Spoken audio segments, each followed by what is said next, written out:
Hello दोस्तों, आज हम इकनॉमी के एक मोस्ट इम्पॉर्टेंट टॉपिक के बारे में डिस्कस करेंगे। इसके अंदर हम formal sector loan and informal sector loan के बारे में बात करेंगे और हम देखेंगे कि इन दोनों लोन में क्या डिफरेंस है।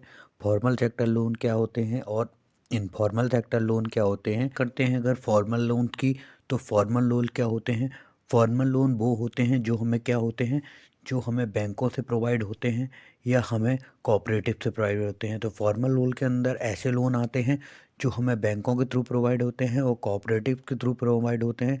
जबकि इनफॉर्मल लोन के अंदर वो लोन को इंक्लूड किया जाता है जिनको मनी लेंडर से लेते हैं, ट्रेडर से लेते हैं या अपने रिलेटिव से लेते हैं या फ्रेंड से लेते हैं। तो आप इन लोन को देखकर समझ सकते हो कि फॉर्मल लोन क्या होते हैं। को फॉर्मल लोन मैनेज होते हैं और इन्हें आरबीआई के सुपरविजन के अंडर दिया जाता है। मेनली फॉर्मल लोन के ऊपर क्या होता है, आरबीआई का सुपरविजन होता है और आरबीआई इसे कंट्रोल करती है। जबकि इनफॉर्मल लोन के केस में क्या है, इनफॉर्मल लोन के केस में इस पर किसी का सुपरविजन नहीं है। ये मनी लेंडर द्वारा दिए जाते हैं, इसलिए इन पे किसी का कंट्रोल नहीं होता है और इनका इंटरेस्ट रेट भी मनी लॉन्डर द्वारा डिसाइड किया जाता है। तो आप देख सकते हैं, जैसे कि यहाँ मेंशन है कि आरबीआई क्या करता है, आरबीआई बैंकों का सुपरविजन करता है और आरबीआई देखता है कि बैंकों को एक अपने अंडर मिनिमम कैश बैलेंस अपने अंदर डिपॉजिट रखना पड़ता है। ऐसा क्यों होता है? ऐसा आरबीआई इसलिए करता है कि कभी भी बैंकों में कोई क्राइसिस आ जाती है और जो डिपॉजिटर हैं वो अपने पैसे को एकदम से बैंक के पास मांगने आ जाते हैं, तो उस केस में क्या होगा, उस केस में वो बैंक सरवाइव कर पाएँ और जो डिपॉजिटर का पैसा है उससे रिटर्न कर पाएँ। इसीलिए आरबीआई क्या करता है, आरबीआई बैंकों को ऑर्डर देता है कि उन्हें एक पर्टिकुलर अमाउंट में एक रेशियो अपने पास रिजर्व की फॉर्म में रखना है। सेम तरीके से क्या होता है, आरबीआई जो बैंक्स लोन देते हैं उनको भी ऑब्जर्व करता है और देखता है कि ये लोन केवल प्रॉफिट मेकिंग बिजनेस को ही ना दिए जाएं और क्या किया जाए, जो स्मॉल कल्टीवेटर हैं, स्मॉल स्केल इंडस्ट्रीज़ हैं और स्मॉल बोरोवर हैं, उन्हें भी लोन को प्रोवाइड किया जाए। क्योंकि मेनली क्या होता है, बैंक अपना प्रॉफिट बनाना चाहते हैं, तो बैंक सिर्फ उन्हीं लोगों को लोन देने के लिए तैयार रहेंगे जो उन्हें प्रॉफिट क्रिएट करके देंगे। इसीलिए तो वो क्या करेंगे, स्मॉल कल्टीवेटर या स्मॉल ट्रेडर्स को लोन देने के लिए उतने ज़्यादा उत्सुक नहीं दिखाई देंगे जितना वो बड़े बिजनेसमैनों को लोन देने के लिए उत्सुक रहेंगे। इसके लिए क्या करता है, इसके लिए आरबीआई टाइम टाइम पे उनसे पीरियोडिक रिपोर्ट मांगता है जिसमें वो मेंशन करते हैं कि उन्होंने किस पर्टिकुलर बिजनेस को कितना पैसा दिया हुआ है, जिससे आरबीआई को पता चलता है कि जो बैंक्स हैं वो केवल जो बिग जो बिजनेस बिजनेस हैं उन्हीं को सपोर्ट तो नहीं कर रही है और साथ साथ जो गरीब लोग हैं या जो स्मॉल स्केल बिजनेस हैं उनको भी बैंक द्वारा लोन दिया जा रहा है या नहीं दिया जा रहा है। सेम इसके अगर इनफॉर्मल सेक्टर की बात करें तो यहाँ पे ऐसा कोई सुपरविजन नहीं होता है और मनी लेंडर अपने अकॉर्डिंग ही मनी को डिस्ट्रीब्यूट करता है। तो इसका मतलब क्या है, रेट का मतलब क्या है कि जो बैंक होते हैं वो इंटरेस्ट रेट नॉर्मली कम ही रखते हैं, लेकिन जो मनी लेंडर होते हैं वो क्या करते हैं, वो हायर इंटरेस्ट रेट चार्ज करते हैं क्योंकि उनके ऊपर किसी का सुपरविजन नहीं है।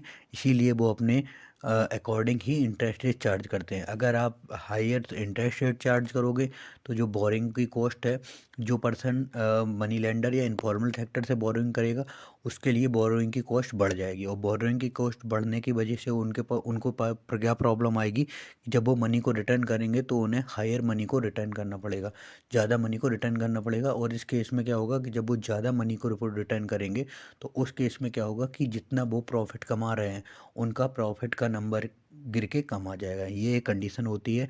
और कभी कभी ऐसा होता है कि फसल किसी भी बिजनेस में नुकसान होने की वजह से क्या होता है कि डेट ट्रैप की कंडीशन बन जाती है। डेट ट्रैप की कंडीशन क्या होती है कि आप मनी लेंडर से लोन लेते हैं, उसके बाद आप क्या करते हैं, उस लोन को चुकाने के लिए क्या करते हैं, अगर आपका बिजनेस में कहीं नुकसान होता है तो क्या करना पड़ेगा, जो आपको मनी चुकानी है, जो इंटरेस्ट चुकाना है, उसके लिए आपको क्या करना पड़ेगा, दोबारा से लोन लेना पड़ेगा। और आप जब दोबारा लोन लेते हैं तो यही क्या है, तो उसको लोन लेके जब आप इंटरेस्ट को चुकाते हैं तो इसको हम डेट ट्रैप का नाम देते हैं।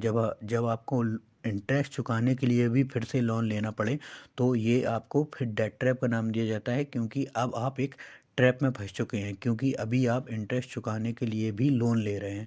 ठीक है, तो ये आपको समझ आया होगा कि डेट ट्रैप क्या होता है। जब इंटरेस्ट चुकाने के लिए भी लोन लिया जाए तो इसे डेट ट्रैप बोला जाता है। लेकिन आप डाटा के थ्रू देख सकते हो कि मैक्सिमम जो हमारे कंट्री की पॉपुलेशन है वो मैक्सिमम इनफॉर्मल सेक्टर के लोन पे डिपेंडेंट है, क्योंकि फॉर्मल सेक्टर में हमें कोलेट्रल की नीड पड़ती है, कुछ ना कुछ कोलेट्रल रखना होता है, और जो पुअर सोसाइटी के पर्सन होते हैं उनके पास कोलेट्रल की अवेलेबिलिटी इतनी आसानी से नहीं होती है। तो आप देख सकते हो, you can see 85% of the loan taken by poor household in the urban area from the informal sector. मतलब 85% लोग किससे लोन ले रहे हैं, इनफॉर्मल सेक्टर से, compare to rich urban household. अब रिच अर्बन हाउस होल्ड हैं उनके पास कोलेट्रल रखने के लिए चीज़ें हैं, इस वजह से वो क्या कर रहे हैं, फॉर्मल सेक्टर से लोन ले रहे हैं। जबकि जो पुअर हाउस होल्ड हैं उनके पास कोलेट्रल के लिए कोई चीज़ नहीं होती है, इस वजह से वो इनफॉर्मल सेक्टर से लोन लेते हैं, जिसकी वजह से उन्हें हायर इंटरेस्ट पे करना पड़ता है, जिसकी वजह से वो डेट ट्रैप में फंस जाते हैं। इस मैप को भी देख सकते हो, तो मैप में आप देख सकते हो जो पुअर हाउस होल्ड हैं वो क्या कर रहे हैं, वो 80% जो अपने लोन हैं वो किससे ले रहे हैं, वो इनफॉर्मल सेक्टर से ले रहे हैं, और 15% पुअर हाउस होल्ड ही हैं जो फॉर्मल सेक्टर से लोन ले रहे हैं। सेम अगर रिच हाउस होल्ड की बात करेंगे तो रिच हाउस होल्ड में के केस में क्या है कि 90% रिच हाउस होल्ड जो अपना लोन ले रहे हैं वो फॉर्मल सेक्टर से ले रहे हैं, और 10% रिच हाउस होल्ड हैं वो इनफॉर्मल सेक्टर से लोन ले रहे हैं। इसका मतलब क्या है कि जो इनफॉर्मल सेक्टर से लोन लेने वाले पर्सनों का नंबर है वो सबसे ज़्यादा, वो कौन है, वो पुअर लोग हैं जो इनफॉर्मल सेक्टर से लोन ले रहे हैं। और इस वजह से क्या है कि गवर्नमेंट डिफरेंट डिफरेंट प्लान ला रही है, जिसकी वजह से लोग फॉर्मल सेक्टर से जुड़ना चालू करें, लाइक जनधन योजना, इस टाइप की गवर्नमेंट ने न्यू न्यू इनिशिएटिव चलाए हैं। लेकिन अभी भी लोग इनफॉर्मल सेक्टर से लोन लेना ज़्यादा पसंद करते हैं। इसके पीछे एक रीज़न ये भी है कि इनफॉर्मल सेक्टर में आसानी से लोन मिल जाते हैं, कुछ भी बैंकिंग प्रोसेस नहीं करनी पड़ती है, आप मनी लेंडर के पास जाते हैं और इजीली आपको नैन लोन अवेलेबल हो जाता है। इसीलिए लोग इनफॉर्मल सेक्टर को लोन लेने के लिए ज़्यादा प्रायोरिटी देते हैं, ठीक है।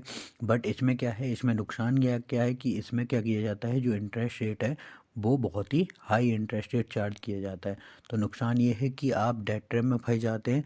लेकिन क्या होगा कि जो पुअर हाउस होल्ड हैं वो ज़्यादा बैंक के इशुओं में नहीं फंसना चाहते हैं, तो वो ईजिली जो मनी लेंडर हैं उनसे लोन लेके अपनी नीड को पूरा करते हैं।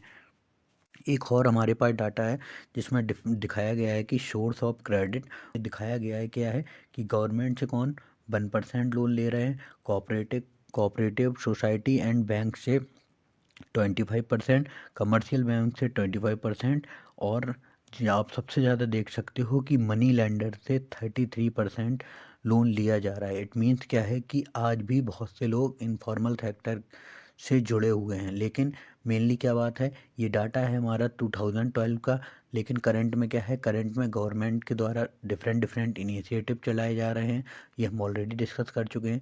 तो क्या है कि लोग अब इनफॉर्मल सेक्टर से फॉर्मल सेक्टर की तरह शिफ्ट कर रहे हैं।